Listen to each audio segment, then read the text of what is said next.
Welcome to unique media. My V3 app Google Play ஸ்டோரியிலிருந்து நீக்கம். அதிர்ந்த வாடிக்கையாளர்கள். வீடியோ பார்த்தால் பணம் கிடைக்கும் என கூறி பொதுமக்களிடம் இருந்து அதிக முதலீடுகளை பெற்று எழுந்த புகாரில் மை V3 MT சக்தி ஆனந்த் கைது செய்யப்பட்ட நிலையில் my V3 mobile app play ஸ்டோரியிலிருந்து நீக்கப்பட்டுள்ளது. இதனால் வாடிக்கையாளர்கள் அதிர்ச்சி அடைந்துள்ளனர். கோவையை தலைமை இடமாக கொண்டு மை V3 ஆப் என்ற செயலை சக்தி ஆனந்த் என்பவர் நடத்தி வந்தார்.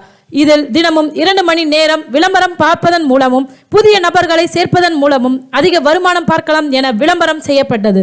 அதில் 360 ரூபாய் முதல் 1,21,000 ரூபாய் வரை பணம் செலுத்தி உறுப்பினராக சேர்ந்தால் வருமானம் வந்து கொண்டே இருக்கும். ஒவ்வொரு வீடியோவும் பார்க்க பணம் கொட்டும் என கூறி வந்தனர்.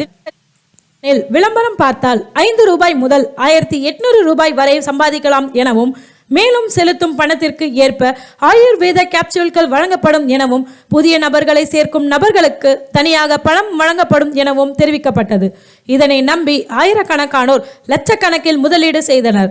தினசரி விளம்பரம் பார்ப்பதால் அதிக வருமானம் பார்க்கலாம் என ஆசை காட்டி பொதுமக்களை ஏமாற்றி பெரும் தொகையை வசூலித்து வரும் மை V3 நிறுவனத்தின் மீது நடவடிக்கை எடுக்க வேண்டும் என புகார் எழுந்தது. இந்த நிறுவனத்தின் மீது சைபர் கிரைம் போலீசார் வழக்கு பதிவு செய்து விசாரணை நடத்தினர். பொதுமக்களிடம் ரூபாய் 360 முதல் 1.21 லட்சம் வரை பணம் வாங்கிவிட்டு அவர்களை ஏமாற்றுவதாக பாமக நிர்வாகி அசோக் ஸ்ரீநிதி புகார் அளித்தார்.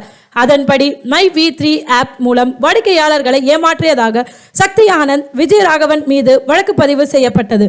இந்த வழக்கு தொடர்பாக நிறுவனத்தின் உரிமையாளர் சக்தி ஆனந்த் கடந்த ஜூலை 5ஆம் தேதி சென்னை டான்பின் நீதிமன்றத்தில் சரணடைந்தார். நன்றி, வணக்கம். இது போன்ற தகவல்களுக்கு யூனிக் மீடியாவை சப்ஸ்கிரைப் பண்ணுங்க.